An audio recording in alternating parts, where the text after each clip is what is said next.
Welcome to the Confident Retirement Podcast. Is doing the most important things alone a good idea? How comfy are you with your choices when it comes to life's biggest decisions? What is real peace of mind with financial confidence, and how can you get it? Kris Flammang and Picchi are the founders of LPF Advisors in Sarasota, Florida. On the show, they bring together the best and brightest minds to share with you how to have a more confident financial picture. They empower listeners with simple, common sense and financial wisdom. And now, here are your hosts from LPF Advisors. So I want to welcome everybody to the Confident Retirement Podcast, brought to you by LPF Advisors. I am your host, Kris Flammang, and today I have the privilege of bringing Blake Harris to the show. His firm, Mile High Estate Planning, specializes in helping families protect their wealth and pass it on to the next generation. He's a frequent speaker and contributor on the various subjects, including estates, asset protection, and probate. Blake has also authored a few books on these important topics. Now, he loves the challenge each client situation brings, despite the possible difficulties and sensitivity of situations, and he does all of this in a casual and relaxed manner. Blake, welcome to the show. Kris, thanks so much for having me on the show. Excited for today's podcast. Yeah, let's jump right in. So I'm pretty sure we just, met today, but I'm pretty sure you have an interesting history of how you came to be where you are now. So can you just take us through that and how you came to opening up your own enterprise? Sure. So I actually grew up with a family of attorneys and was kind of filtered into going into law school. Okay. I come from a family of litigators, but I was actually inspired by a very excellent trust and estate professor when I was in law school. So After I graduated law school at the University of Florida, moved out to Denver, which is where I started my practice, started my firm, Mile High Estate Planning. In that area, I grew to We've grown to several different offices: Denver, Boston, Miami, New York, and San Francisco. And we do everything from simple estate planning to complex estate planning, whether that be tax planning, domestic or international asset protection planning, trust. Estate planning and asset protection has been the primary focus of throughout my career, and been an attorney now for over a decade. So I've gotten to help thousands of individuals and families with estate planning needs. Okay, and how old is your firm? Like, when did you start Mile High? 2013. So I'd be curious, now that you've gone through, the pandemic, and we've gone through all kinds of situations with the world's changed. Is there something that you wish you knew back when you started that you know now? So I would say, if I could go back in time and give advice to younger Blake, I'd have two pieces of advice. Number one is work with people who you enjoy working with. And this is true when it comes to employees. If you don't feel something is working out with an employee, cut it off. Firing is a tough pill, but it's something that needs to be swallowed quickly. Take it off like a Band-Aid. When you've got good people working with you, your business will flourish. My philosophy is, even if we don't necessarily need someone at the moment, if I get somebody who is good, smart, going to work at a reasonable rate, I'm interested in bringing them on. And if I feel that somebody's not working out, I've learned quickly, you got to get away from them. So that's part one. Work with people who you enjoy working with. But this is true when it comes to clients. Some of the biggest mistakes I've taken are taking on the wrong clients. It's pretty simple. If your gut's telling you not to do it, and I could list off other red flags of if somebody's negotiating hard on price from the start, if they seem generally like an unhappy person, no matter what you're going to do, you could put together the most amazing estate plan ever, and you could do it at a great price. They're still not going to be happy. Now, on the other hand, if you have a client who's a generally happy person and you do a good job for them, but maybe there's a little bit of a bump in the process, they're still going to be happy. So work with people, take on good, happy clients. That's part one of my advice. Part two of my advice is focus on growing your business in the direction that you enjoy. There's different types of areas within estate planning, the international planning, the offshore trust I happen to love. There's also Medicaid planning, which some attorneys do, which is an area that I don't enjoy as much. Focus on the areas that you enjoy working in, because you're going to work harder. And if you want to be successful, you've got to work hard. So my two pieces of advice: number one, work with good people and do the work you enjoy doing. Yeah. And I think probably the biggest red flag I ever ran across, I had a meeting with a couple, and I think in the first 5 minutes, he went into a long story about how many financial advisors he had sued prior to coming in and seeing me. So that was a pretty fast meeting. That was a pretty big red flag. Yeah. I mean, definitely if they're suing previous advisors, if somebody comes in and is complaining about their previous attorney, I proceed with caution. I will acknowledge that there's lots of attorneys who provide lousy communication, lousy service, and we've gotten good clients who are not happy with the previous attorney out there serial complaining about other professionals they work with. Yes, that is something to proceed with caution. Yeah. So when you're working with a professional or a business, what is an easy way that you explain to them why they should have a comprehensive estate or an asset protection plan for their wealth? So there are several benefits of creating an estate plan, creating an asset protection plan. The first one is in the event of a lawsuit. Clients are aware that we live in a very litigious society. America is one of the most litigious countries in the world. Thousands of lawsuits filed every single day, billions of dollars paid out in judgments every couple of days. Business, I consider being sued almost the badge of success in America. If you are successful enough, you can expect to be sued at some point in time. And being able to, number one, protect your assets is very valuable, but also simply having the peace of mind to know that in the event that a lawsuit does arise, the client has the ability to safeguard their assets. Probably if it's a legitimate claim, I do advise paying a settlement, but doing so on terms that are acceptable to the client. The next issue to address is any estate tax considerations. If the client has a taxable estate or may become taxable under the new laws, we can expect to be coming down this way shortly. We want to reduce their estate tax. Some clients want to leave money to charity. Most want to leave it to the family. Some want to leave it to friends. Never had a client come to me and say, I want to leave my money to the IRS to mitigate that exposure. And then, of course, there's just basic death and disability planning. As far as disability planning is concerned, you do want to have a complete set of incapacity documents in place. There's a financial medical power of attorney, HIPAA and living will, so that if a client loses capacity, and the majority of us at some point in our life will become incapacitated, you're actually 10 times more likely to become incapacitated next year than you are to pass away. Having your incapacity documents all together can avoid the need to go through a guardianship and conservatorship proceeding in the event of your incapacity. Also, what we want to set up for clients is a revocable living trust. You and I, we're both going to pass away at some point in time. The assets that are held in our name are going to end up going into probate. With a revocable trust, we can avoid probate. So to get back to your initial question, it's identifying the pain points, it's identifying the concerns of our clients, whether that's probate, whether that's long-term care costs, whether that's lawsuits or taxes, identifying what concerns the client, and also helping to bring attention to items that the clients may not have thought about is where we can really add value to our clients and put them in a much better position than they were when they initially contacted us. Yeah, we call those blind spots, right? There are things that they're not aware of or that they don't see that could really blow up their plans, and we need to make them aware of those and then put the strategies together to deal with those. So what do you like best about your business right now? What are you liking best? So what I enjoy is that I'm getting to speak with people literally all over the world every single day. So far today, I've already spoken to one person in the Cook Islands, another potential client in Canada, somebody out of Washington, D.C., and I may be having a call later today with somebody from Switzerland. Putting together these plans often involves working with partners and individuals throughout the United States and throughout the world. I also very much enjoy the value that we bring to clients who had $1 million of assets that were completely exposed. In a matter of 30 days, we can wrap those up in a way that they are completely safe from creditors. So I enjoy getting to work with people all across the country, all across the world, and I enjoy putting clients in a more safe and secure position. And really, the biggest dividends is when clients do end up getting sued, their plans come under attack. We're able to get them a favorable settlement because of the plan we did, and clients come to me and say, Blake, but for you, we could have lost hundreds of thousands of, in some cases, millions of dollars more. So it's a business that, like we mentioned, I founded 8 years ago.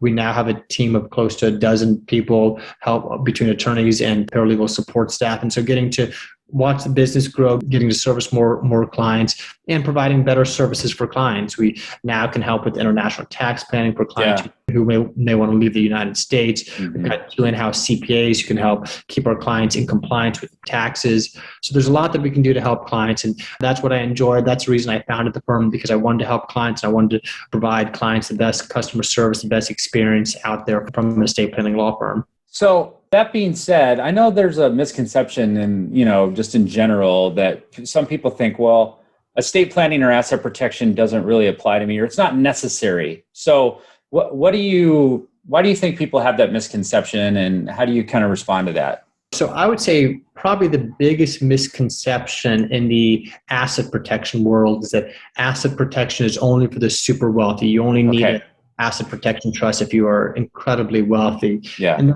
that's not true. I'm going to illustrate it with an example. So we've got 2 individuals. We've got client A with $1 million, and we've got client B with $100 million. Okay. Both of my clients were sued for $5 million. I would talk to client A and say, we need to settle this case, make some settlement offer, because if they get a $5 million judgment against you, that's going to have devastating effects on your standard of living. That's going to have devastating effects on your quality of life.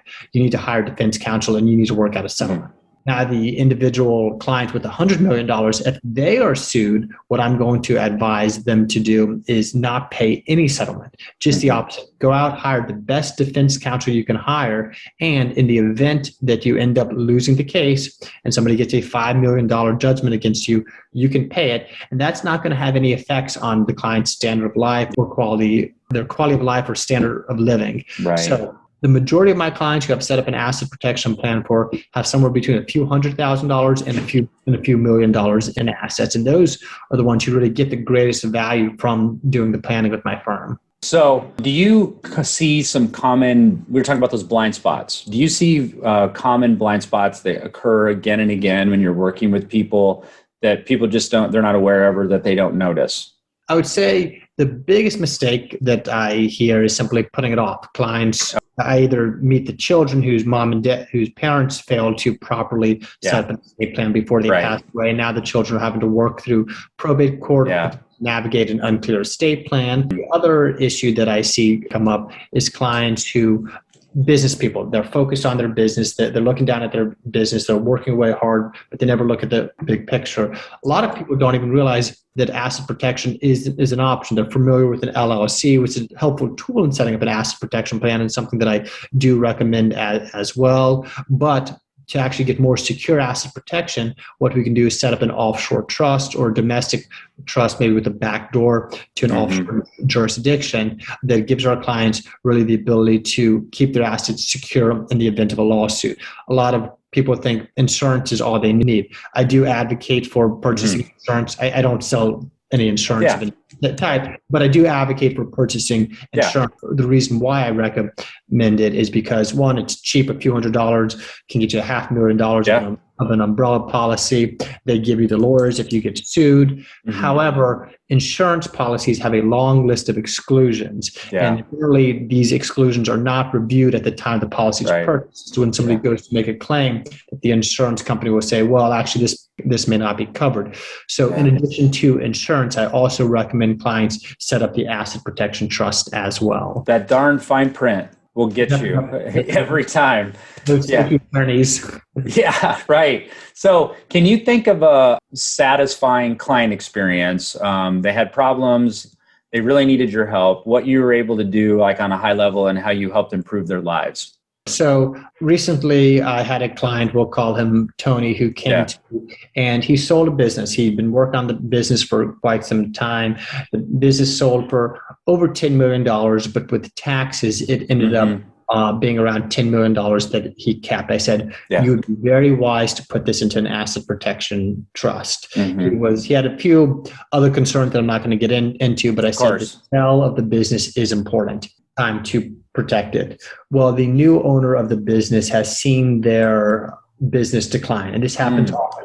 Sometimes the new owner of the business can add some synergy to it, make the business grow, but a lot of times the new owner doesn't have the love, doesn't have the care, doesn't have and the understanding that the founding member of the business has.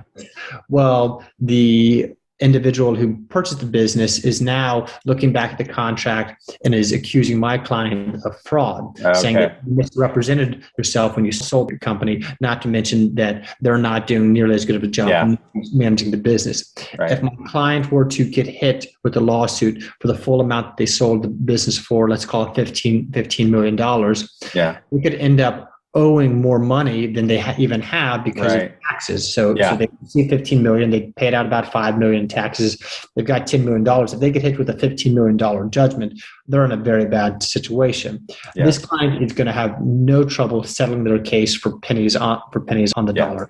They may turn around and give back $100,000 or something to that extent, but the bulk of their wealth is going to be safe and secure.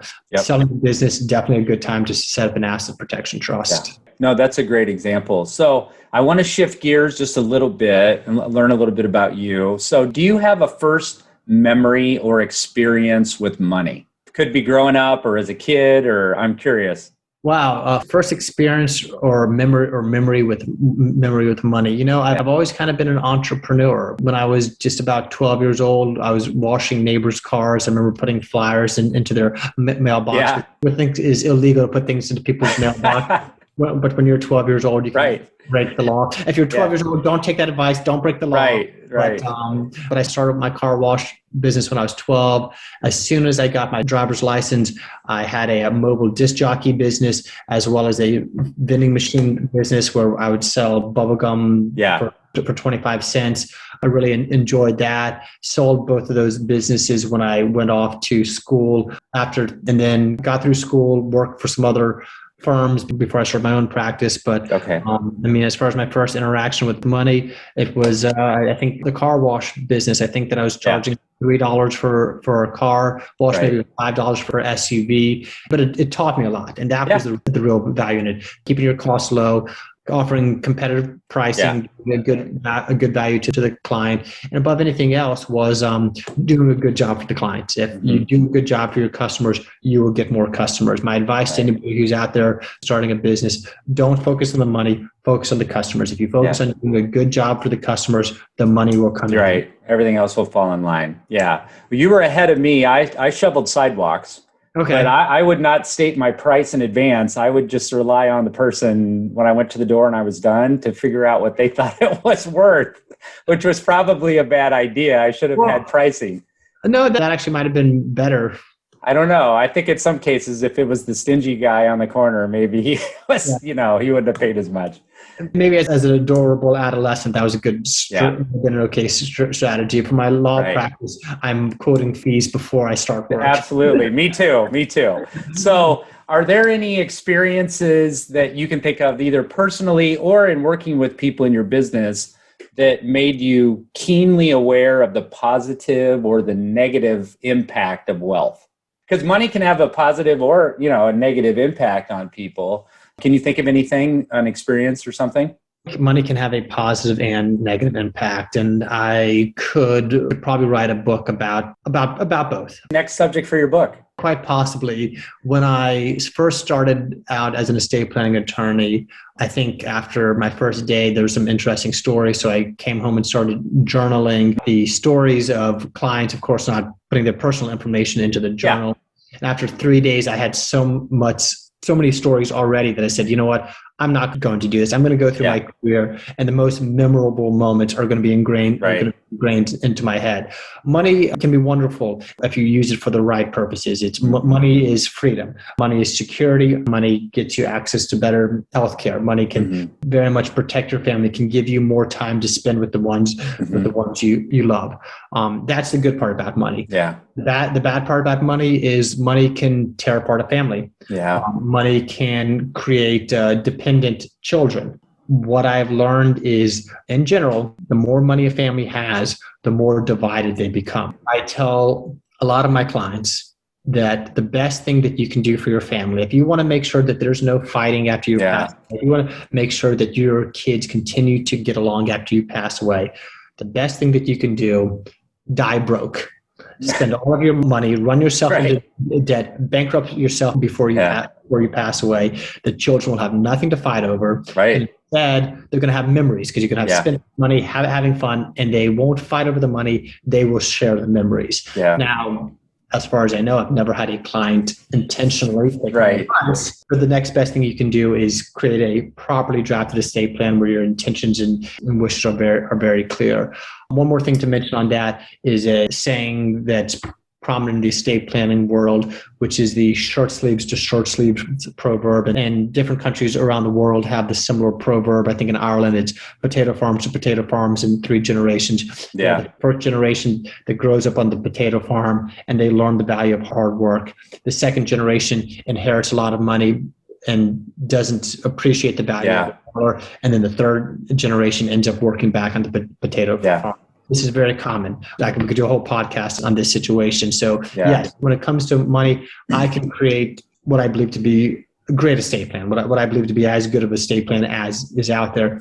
But what I can't do is raise my clients' children. That is going to be the best thing that a individual can do for preservation of family wealth. You want to teach your children hard work. You want to teach your children to be frugal. You want to teach your children to save more than they spend. And you want to guide your children to marrying the right people. There's only one decision in life that matters. I have a set of 8-year-old boy-girl twins, and I remind them frequently, there's one decision in life, and that's who you marry. Right. Well, and I think I read recently, I think 90% of all businesses that pass down to family member, I think 90% of them by the end of that second generation are out of business and they failed. And that's interesting. I have triplets, you've got twins. So we talk about picking a spouse and picking your friends and that being a really important thing. That kind of leads me to my next question. What would you say, Blake, is probably your biggest life accomplishment so far? So it could be professionally or personally, your biggest life accomplishment. I have to say my biggest accomplishment is that I have wonderful 8-year-old children who are polite, healthy, respectful, smart. I can't put any professional thing ahead of my children. I mean, I will say that overwhelmingly trick to having good children as a man is selecting a good mother for them, and that I did an excellent job at. So as far as personal accomplishments, I don't think you can say anything comes beyond that. But beyond that, I'll give another answer as well. Professionally, it's that I am doing what I enjoy. It's a business that is providing well for me and my family. It is that I believe that I work with very good people, that I'm surrounded by good people, that I'm picking out good clients, and that we're doing good work for our clients. I don't know if you got a chance to check out our reviews for our Denver office. We have over 70 Google reviews. Every single one is a 5 out of 5 stars. So to be in a position where you're happy, where you feel like you're growing, you're continuing to learn, I feel like is my best achievement. I definitely pay my dues along the way. I've taken tough jobs. I've cleaned the dirtiest part of restaurants before. I have taken internships where I was doing data entry as part of it early on, but it was what I needed to do to get to where I am right now. Now I kind of feel like I'm at a place where I've got the tools, I've got the team, I figured out a lot about marketing as well, in terms of how to find new clients. So just simply getting to a point where I'm growing, flourishing, and enjoying it, my professional career would be my greatest professional accomplishment. And I think you say that well. I mean, life's too short. It's just too short. So you want to work with people that you enjoy, and you want to try to have a life that you can enjoy outside of work. So I'm curious, if you weren't doing what you're doing now, what would you be doing? So and I think everyone should work in the restaurant business. I worked in restaurants for a while. Everyone should do that before they move on to other stuff. But if you weren't running your firm, is there something growing up? I think I want to be one of these, or I think I want to do this. There's something else you'd be doing? There's 2 things that come to mind. The first one is investments interest me somewhat. I saw you had a background in that previously. What the portion of the investments that really trigger my interest right now, it's a little bit different than what I imagine you do. It's in the cryptocurrency space. I spend way too much of my time studying and researching cryptocurrency. I think we're going to see a crypto revolution. I have thought about moving to Puerto Rico and running a crypto hedge fund. I think that would be super cool. The other thing that interests me is growing up, I was very interested in helping people heal their sickness. I thought being a doctor was like being a magician. As I mentioned, I came from a family of attorneys and was told that I don't have to go to law school, but if I want to continue to come to Thanksgiving dinner at my family, that law school is what I needed to do. So if I could do something where I was helping people heal, that would be of great interest. But I feel like with what I do for work, I can still incorporate healing. And absolutely, people come to me often after losing a loved one. And yes, they hire me to get them the money. But if I can offer words that help ease their pain, I feel like I've provided a lot of value in that.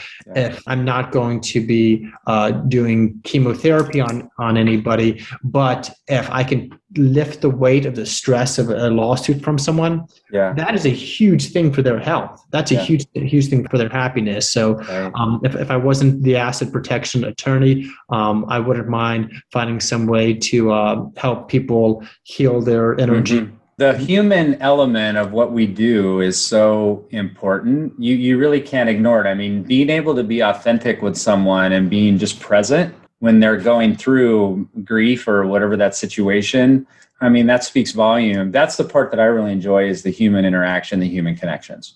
I agree. I think the documents are kind of a means to an end. It's really the people that we are with. Yeah. How do you stay on the cutting edge of your industry with, laws changing, things changing? How do you kind of stay up on everything that's going on? Well, for one, I utilize my team a lot. I would not be able to provide the service that I do without the help of our in-house tax LLM. I also work with an attorney. One of the attorneys who works for me has close to 40 years of experience in international tax planning. I have 2 in-house CPAs. I've got an assistant that focuses on cryptocurrency investments. So I very much utilize my team. I'm frequently consulting with other attorneys who have been practicing longer than I've been alive. I'm a member of several nationwide organizations. So I'm taking information all the time. I'm also use social media some to educate. I think YouTube can be a very valuable resource for learning about certain things. And I've recently started my own TikTok channel. It has gone viral. I'm getting 1,000 new followers a day. It's been great because it's helped me. I've got new clients from it. But it's also kind of forced me to sharpen my skills in certain areas that I haven't really gotten deeper into. But it's a tool for me to put information out there. I'm also getting information from it. So it goes back to loving what you do. And when you love what you do, you get off work, eat dinner, you spend some time with family. But instead of watching Netflix, I'm continuing to educate myself on this subject because I find it more interesting than Dexter. Hopefully I didn't offend anybody with that comment. Yeah, whatever the latest series is. So what do you feel like is, going forward, probably the biggest challenge for your business right now? So it's going to be very interesting to see what happens with the estate tax. Right now, the exemption to $11 million per individual. It is rumored to be potentially being reduced down to $4 million per individual. There's also rumors of eliminating step-up in basis, of taxing unrealized capital gains, even a retroactive tax. So there's a lot of uncertainty. I will say that uncertainty is actually kind of good for my industry. I'll add something here. I'm not a real political person. I'm not making any political statements here, but in terms of its effects on my business, I'm not saying it'd be good. I'm not saying it's good or bad for the overall economy, but a reduction in the estate tax would definitely mean my business was going to be a lot busier. So kind of gauging what's going to happen. And then also, as I mentioned before, cryptocurrency, blockchain technology is going to be disruptive to my industry. If you're no longer updating beneficiary designations, but you have to figure out how to transfer keys upon your passing, that's going to change my industry. But I think as well prepared as any estate planning attorney. As I mentioned, we have our own in-house crypto advisor. We also have worked with trust companies and have relationships with trust companies that you can put your cryptocurrency into a trust. I've taught continuing education on it. So I'm, by some standards, thought of as a leader within the crypto space industry. But the estate planning world has been an evolving place. And I think we're going to see a lot of changes in the coming years. Yeah. And I think you bring up a good point. The thing that's certain is that there will always be uncertainty, right? And the sooner people get that it's not just going to stay the way you want, it's not always going to be the same. The sooner you get that, then it frees you up, to move forward and move in the right direction. I completely agree. There's never a dull moment in this business. So can you think of a question that you think I should have asked you, or was there anything you would like to expand on from what you said earlier? We covered a lot of good ground. As I mentioned, I very much enjoy what we do. It's not exclusively for super high net worth individuals. As starting out with just a few $100,000 even, we can definitely put them in a much better position than they are right now. What I would encourage anyone who's interested in learning more about is go to my website, milehighstateplanning.com. I have a free ebook. It's for sale on Amazon for about $20. But if you go to my website, you can download a free copy of the Ultimate Guide to Estate Planning and Asset Protection. And in there, you can read all about pretty much anything you'd want to know that relates to creating an estate plan, creating an asset protection plan, holding and preserving assets, passing them on to the next generation. The more you can educate yourself, the better. And then once you're ready, regardless of whether you've read the book, but once you're mentally ready to really start planning, that's when you should get in contact with our firm. And the best place to contact you or to initiate contact would be the website? So we have a website. It's milehighestate.planning.com. That's MILEHIGHESTATE planning, PLANNING.com. Okay. Milehighestate.planning.com. Drop it into Google. We'll pop right up. Or you can give us a call. It's a very easy phone number to remember. The phone number is 833 Ask Blake, 833 Ask Blake. You can contact us through our website or just shoot me an email, blake@milehighestate.planning.com. We always start with a free initial consult. We can set up a Zoom call or a phone call, or if you happen to be close to one of our offices, we can set up an in-person meeting as well. Fantastic. Well, Blake, I want to thank you for taking the time to speak with me today. And it's been a pleasure to interview. Honestly, it's great info. We've been here with Blake Harris from Mile High Estate Planning. And I want to thank everyone for tuning in to the Confident Retirement Podcast brought to you by LPF Advisors, where we're raising the retirement confidence of everyday people to another level, one show at a time. Thanks, and see you next time. You've been listening to the Confident Retirement Podcast with Kris and Mark from LPF Advisors. For more information on them and retiring confidently, please visit lpfadvisors.com. If your ears are pleased and your mind is now at ease, do share the program with your friends and subscribe wherever podcasts are found.